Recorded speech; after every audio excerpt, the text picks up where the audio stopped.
In this video, we'll continue with our discussion of data visualization in R. So recall that in the last video, we had produced or recreated a simple scatter plot with geom_point. And in this video, we're going to be talking about visualizing distributions of single variables and also looking at some of the other complex relationships with two or more variables. We will also talk about how to save the plots, and I will give you some troubleshooting tips as well.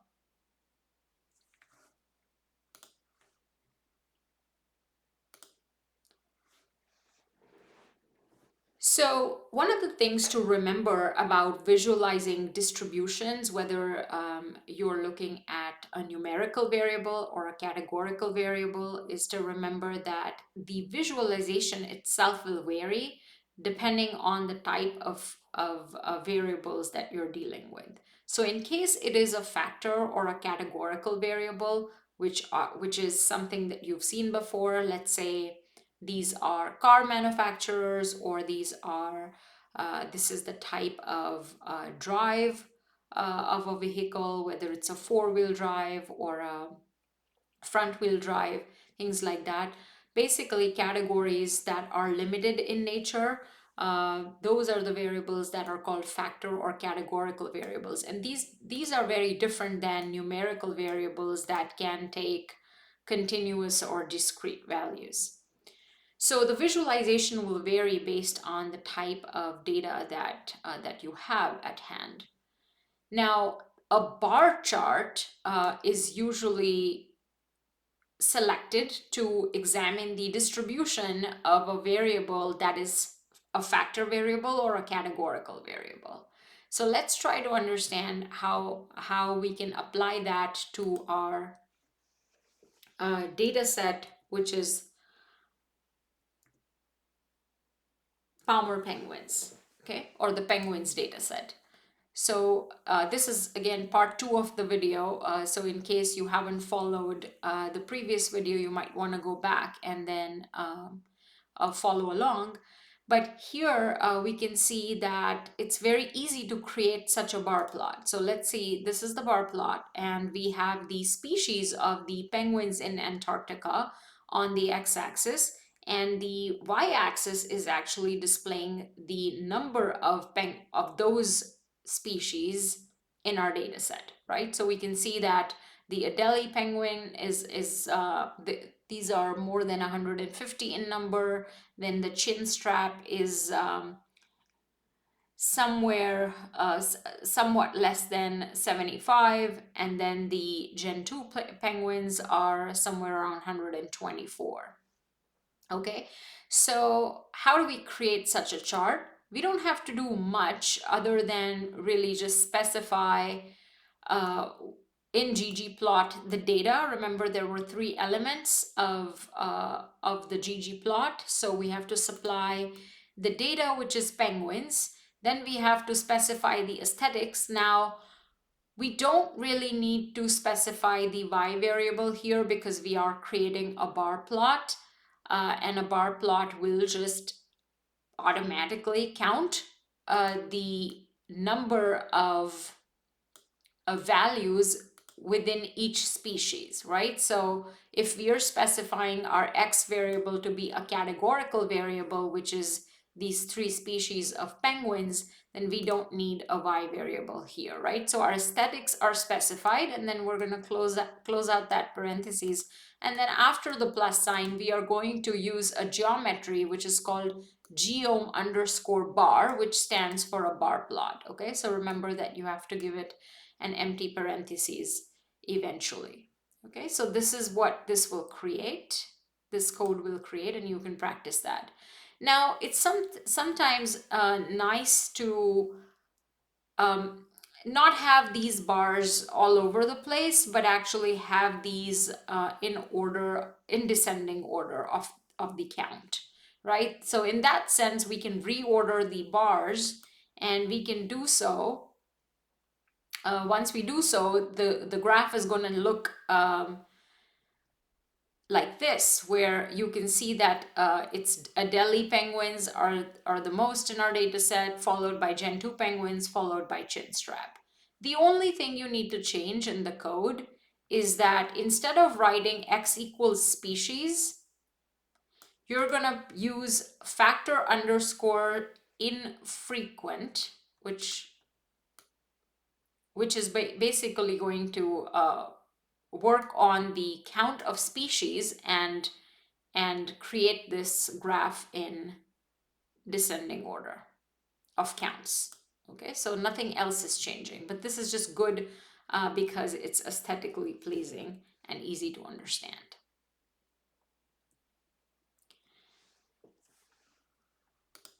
Now, let's move on to talking about how do we visualize distributions when it comes to histograms. So histograms are fantastic types of graphs for numeric variables. Numeric variables or quantitative variables can take a wide range of numerical values. You can generally do arithmetic with those values, like you can add, subtract, do different types of summary stats, like taking an average or a median value of those variables, and these numeric variables can be continuous or discrete, right? So these could be in specified in decimals, or these could be discrete or without decimals. A commonly used visualization for the distributions of continuous variables is a histogram. Okay, so let's take a look at what a histogram looks like. If we have continuous variables in the penguin data set, this could be something like body mass, right? You could also think about your own body weight, over time as being a continuous variable, right? It could be in decimals, etc. So it is a continuous variable. This type of a variable can be represented very well with the help of a histogram. Okay. Again, you're going to see that it almost seems like there are some rectangles that have been put together. Okay, and the width of the rectangles can be specified by you in your code. Okay, now this type of a histogram can be created very easily using a different type of geom, which is called a geom underscore histogram. Okay, and as you can see, you always have to specify, because we are dealing with one single variable, which is body mass, which is a continuous variable. We're going to specify that in our aesthetics, right? So again, we're giving the same type of elements here. We are giving our the ggplot function, the data, which is penguin's data, followed by the aesthetics, which is coming from the body mass variable. And then after the plus sign, we are writing down a different type of geom or a different type of geometry, which is called a histogram. Okay. But there's one thing that's different here, which is that we need to specify the bin width. The bin width is going to determine here, for example, this is 200, right? So this is basically telling you what is the width of one bin that you're able to see. So you can always see this as like a step, right? This is like we're climbing up, then we're climbing down. But then if if you can separate out these rectangles, the width of each rectangle is going to be 200. Okay, and this is nice because it breaks up this entire distribution in a nice way, and we can see, well, how many, for example, the x-axis is divided here, and these are equally spaced bins, and we can use the height to then display the number of observations that fall into each bin. So here you can see the tallest bar here shows close to 39 observations that have a body mass. Let's say this is somewhere around 3,500, right? This is lying between 3,000 and 4,000. So then this bin is just displaying all of the penguins that have a body weight of 3,500 and 3,700. And that's because our bin width is 200, right? So if this is 3,500 here, right, on the x-axis, then this guy right here is 3,700. So we can see that this is just under 40 penguins have that uh, body weight or body mass lying between those ranges. Okay, so we can see that, you know, there are penguins that are much lighter, there are penguins that are quite heavy, right? And there's probably not a lot of them at the far right. Okay, but mostly uh, most of the penguins are sort of centered here. Now, it's very interesting to note that we can always change the bin width here. Okay, so if you would like, you can always change and maybe use different numbers than what I have. But if we were to change the bin width to 20, right, this is not going to be so useful. It's going to create these narrow bins, right? And it's very hard to see what the distribution of the variable is. I mean, you kind of can see, but it's not a histogram that looks pretty like this, okay? So avoid bin widths that are too small relative to the scale here. And what happens if we increase the bin width quite a lot? So let's say the bin width was 2000. This is again not really telling us the distribution of the body mass of penguins, because it's really just clubbing everything too much, right? So it's just too wide, these intervals, and we want something that's in between. So 200 seems like it's a nice bin width to have. Okay, so again, summarizing here, histograms are amazing visualizations when you're dealing with a single numeric variable, especially when it's continuous.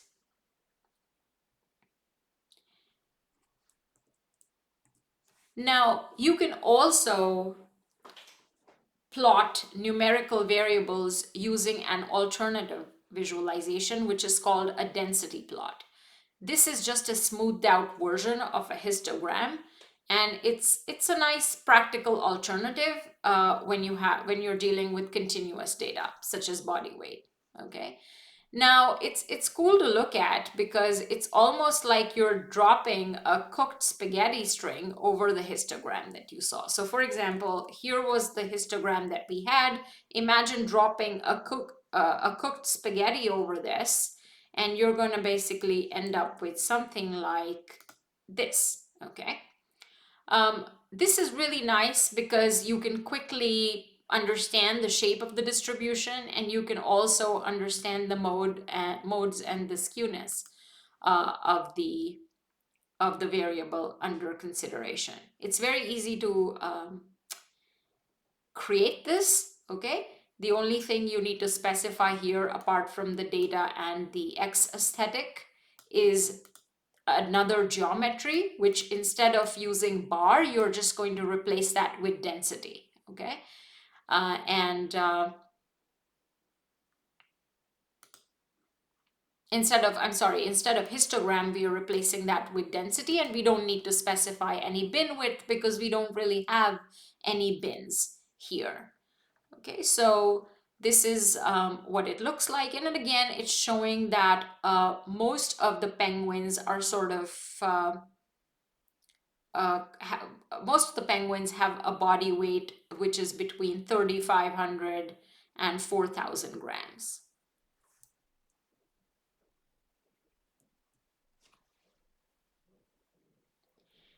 Now, let's turn to visualizing relationships between variables.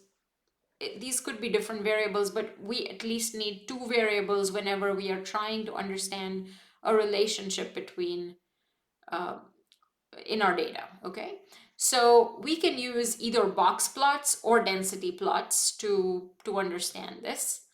A box plot is a very different type of a visual plot that can tell you a lot about the percentiles in a distribution.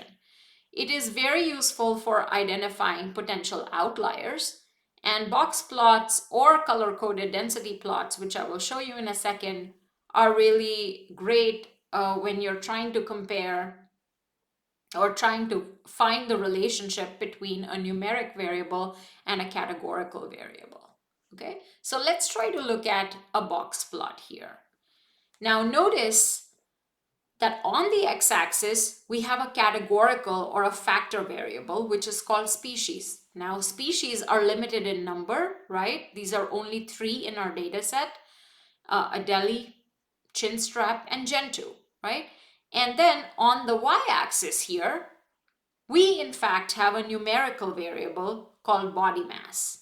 So if we want to understand the distribution of body mass across these categories, we might want to consider a box plot, okay, and try to understand what is the relationship here. And just in terms of the code, it's very easy to produce a box plot like this. All you need to do is, after you supply the data to ggplot, you're going to mention or specify the aesthetics. And notice here we have species, so the x variable is going to be equal to species, and the y variable is going to be, on the y-axis, we're plotting body mass. Okay, and after the plus sign here, we're going to use a different geometry, which is a box plot. Okay, so instead of density or histogram or bar or point, we're going to have a box plot here. Okay, now what does this mean? You can clearly see that there is a box that is made, there is a horizontal line in between, there are some points that are also some displayed for chinstrap penguins, but maybe not for other penguins.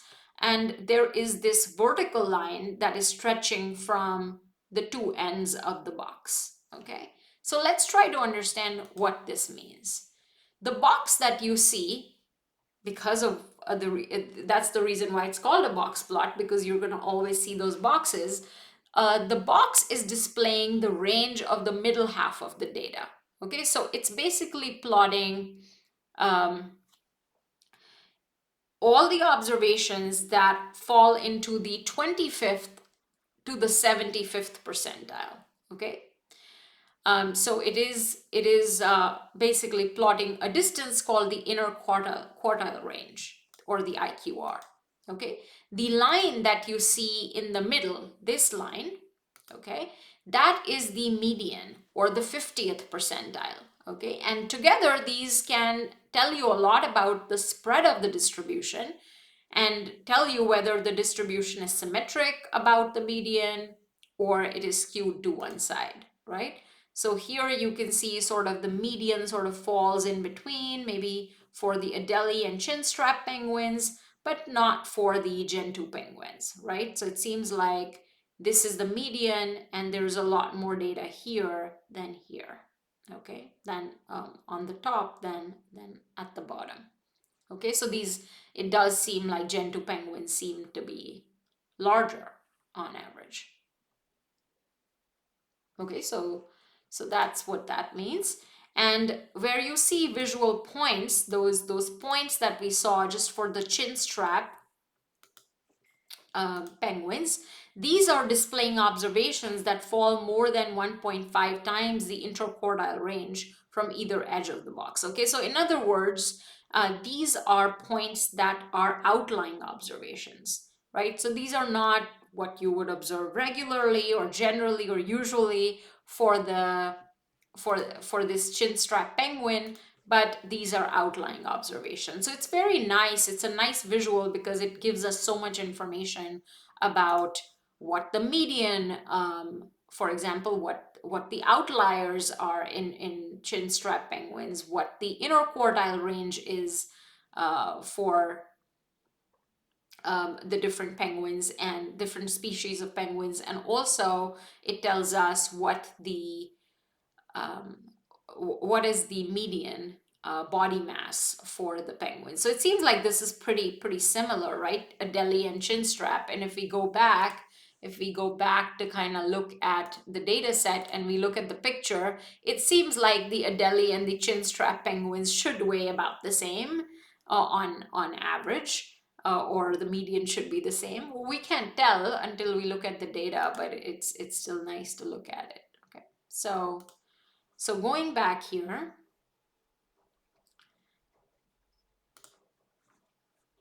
the line or the whisker that extends from each end of the box, this is, this is also displaying observations, but these are non-outlier points in the distribution. So this solid line that you see is not, these are non-outlying points that don't fall between in the interquartile range. Okay, they're not in the middle of the distribution. So that's what this is displaying. So this is about box plots, and now we're going to turn to density plots, which are also interesting to see. So if we don't want to plot the box plots, we can try to look at the same variable, which is body mass, on the x-axis now, and it can again be distinguished by species here. Okay, so we can see that again it looks like, the red and green are pretty similar. The red is the Adelie penguin, the green is the chinstrap penguin, and the blue is the Gentoo penguins, and they seem to be weighing much more, right? So the more you go towards the right, away from the origin, we're seeing that these Gentoo penguins weigh larger, right? So they're much larger, so they weigh more. Okay, so that's what you're seeing. But for the most part, the Adelie and chinstrap penguins are somewhere fall into this range here. Okay, between maybe 3,500 and 4,000. Most of them are in this range. Okay, this is just kind of area under the curve, if you will. Okay, that's what we're trying to understand. So how do we create such a chart? It's pretty easy again. What we're doing is, again, supplying the data penguins to ggplot and then specifying our aesthetics, okay?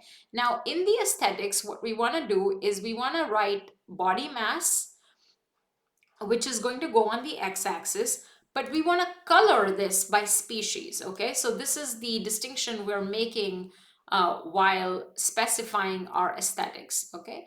And then after the plus sign here, we are going to, again, write down a different type of geometry, which is called a density plot, okay?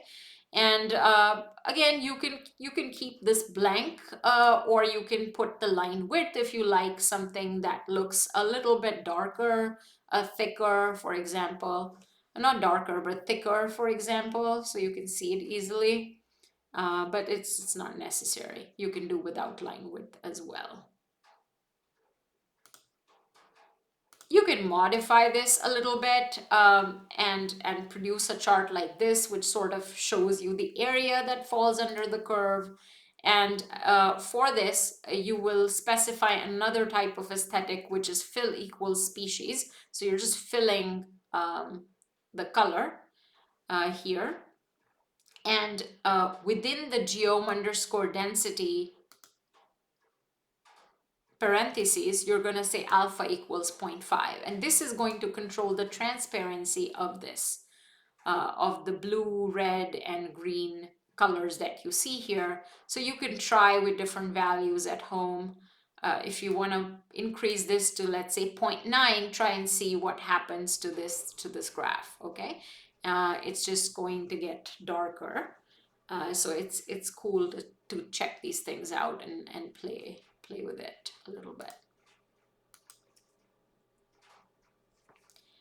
Now, coming back to bar plots, when you have two categorical variables, bar plots are an amazing way to visualize everything. So let's say we wanted to understand on each island of the Palmer archipelago, how many penguins of each species are there. Okay, so we want something like this, some chart like this, where we have the island that is on the x-axis, but on the y-axis, we're counting the number of penguins for each of the species that are present on that island. Okay, so for that, what we can do is again supply the data, which is penguins, and then for the aesthetics, we're going to specify x equals island. Okay, so that's going to put the different types of islands, because these are, again, categorical variables. You can try to check the structure of this data set and see if that's true.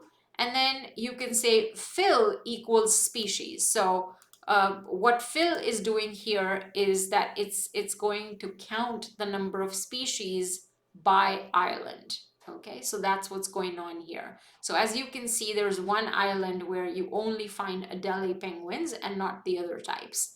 But then, for example, in the Dream Island, the Gentoo penguins aren't there, or maybe they're so small that we can't see them. We don't know. We don't see them here. And then also in Bisco, we don't see the chinstrap penguin. So this is really a nice visual to see what's going on, and you can actually see the counts of the penguins. You can see which one's more. For example, Gentoo penguins dominate the Bisco Island, and it seems like in the Dream Island, the Adelie and the chinstrap penguins are pretty evenly split, and then obviously there's only one type of one species of penguin dominating the Torgerson Island. Okay, so this is a pretty interesting visual. So our goal is always, remember, not to just look at the data or plot the data, but also try to drive or get some insights from the data. So that's what we want to extract information from this. Okay, so this is where a bar chart is very useful. So again, remember that if you encounter two categorical variables and you want to think about what is the relationship between them, this is a nice way to picturize that or visualize it. Okay, now you could alter this type of chart in a different way, where you're looking at proportions. If you like, proportions or percentages, it's a nice way to look at everything. So what this does is it basically makes the y-axis 100%, right? So this is why you're seeing 1 over here, and basically it's saying that close to 74% of the Bisco Island is populated with Gentoo, the Gentoo species. And let's see, for the Dream Island, we can see that perhaps the chinstrap occupy a little more of the island, I guess, right? Or are more in number than compared to the Adelie penguins. And the last one, obviously 100% are just Adelie penguins, right? So this is very easy to see visually. Now, for this type of chart, all you need to do is within the geom, which says geom underscore bar, you're going to say position equals fill, and fill is going to be in quotes. Okay, so don't make that mistake. It's a very common mistake where people don't put this in quotes and then they end up with an error. So the distinction here is only that we were not putting fill equals something here. The position is not equals fill in the bar plot. This was empty. Look at this versus look at this. Okay, so that's the only difference here between the two charts. Now, if you have two numerical variables, there is nothing better than a scatter plot to visualize your data. You know how to do this, so I'm not going to go over this, but this is just sort of to recap that we had started this. The first video, the previous video, was about how flipper length and body mass were related, right? So you can see like there's a positive relationship that you can see here, and then we were sort of dissecting that by species. Now, if you were interested in visualizing more than three or more variables, the code can get a little cumbersome, as you can see here, if we try to have some sort of a relationship that we want to represent on the graph between flipper length and body mass, we can do so. And then we can also try to distinguish by species and by island. And you can see that here we are perhaps under species, you only see circles and you see just different colors. So maybe we are using the color aesthetic to distinguish species, but then we are using the shape aesthetic to distinguish by island. And it becomes very cumbersome to read this graph. You can see the positive relationship overall, but it's very hard to tell what's going on with the different shapes and colors here. Okay, but here is the code if you're interested. Again, we are supplying the data. We are writing down what is going on our x-axis, which is the flipper length, the y-axis, which is body mass, and then when we talk about the geometry, we are specifying the color, which is the species, and the shape, which is the island. Okay, so that's what you will get. Now, sometimes it's nice to not have a cumbersome graph like this, but actually try to do faceting.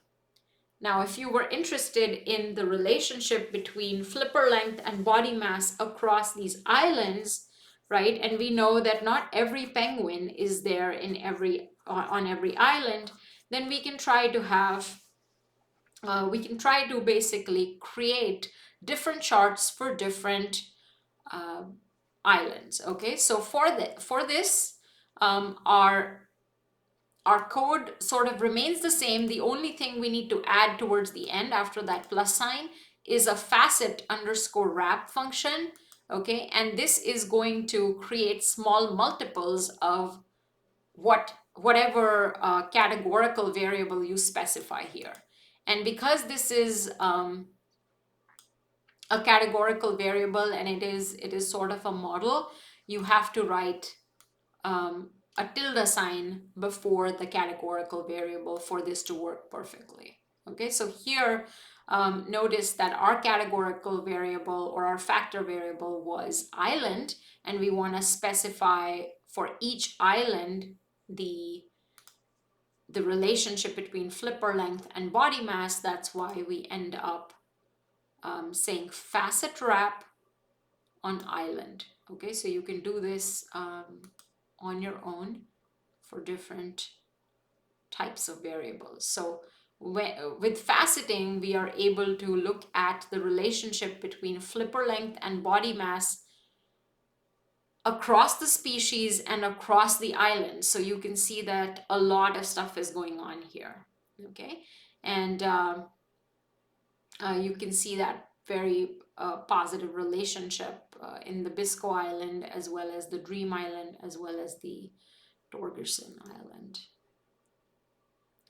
Now, saving your plot is very easy with ggSave. Remember, GG stands for the grammar of graphics, and a lot of the functions that you're going to use after ggplot is going to have GG in front of it. So ggSave is one such function, and it lets you extract your plots out of R if you want to share it with someone, or you want to send a text message to someone because you had a great visualization. You can extract that, right? You can do so once you have created a plot. So for example, let's say this is some code which will generate a plot. Right after that, we can say ggSave. We can give it some kind of a file name. So whatever you want to call it, maybe this is a penguin plot, right? So we're saying penguin-plot.png. You can store this with different extensions, whatever is permissible, and you can always take a look at that. PNG is pretty good for plots. So that's what we have. But you know, in the ggSave command, after you've written this, you can put a comma, and you can also specify the width or the height as arguments if you want to be very specific. And if somebody wants a plot to look a certain way, you can reproduce that very easily if you know the width of the height. Okay, but ggSave is not going to be that useful for us right now because you're going to be working in Quarto or R Markdown. So no need to do this for now, but you should still practice it to see if you can do this successfully.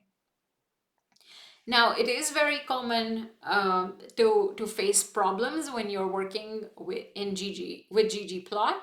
A lot of times the common problems are related to not closing out your parentheses if you opened one, or starting a quote but not closing it. So remember, when you start a parenthesis, close it out. When you start a quote, close it out. There are also issues with the plus sign coming in the console sometimes, which is basically R's way of telling you that you haven't finished writing your code, or you haven't finished writing a command. So you need to complete your code. You can also sometimes put the plus sign in the wrong place. Remember, I told you in the previous video that the plus sign should always be placed at the end of the line. Okay, so at the end of your code, not at the beginning of the line. And this is going to throw errors. You may have another problem is that you created some object and then you're misspelling it throughout your code. So there are a few tips. Always read the error messages that you get in R for hints if something is challenging. You can always Google your error as well, or you can look up documentation on a particular package that you may not be using correctly, or a particular function that you may not be using correctly. Now, in this video, or in this video and the previous video, we have successfully understood how to create a simple scatter plot. We have in fact recreated a plot that we knew what it would look like, and we've been able to do that very successfully. We have been able to understand the different types of aesthetic mappings and how to use different types of geometries to produce different types of plots. And we now understand how we can visualize distributions, whether it relates to single variables, or whether we are visualizing relationships in data with two or more variables. Okay. Now with that, I'm going to close out this lecture, but there are some cool resources that I have on my slides. I really like the second. No, I actually like the first one more. The R graph gallery, you should definitely check it out. It's really amazing. And when you have time and you want to look at cool graphics, this is a really good one to have. But these are also amazing resources if you're interested in learning more about plotting. Okay, I'll see you in the next video.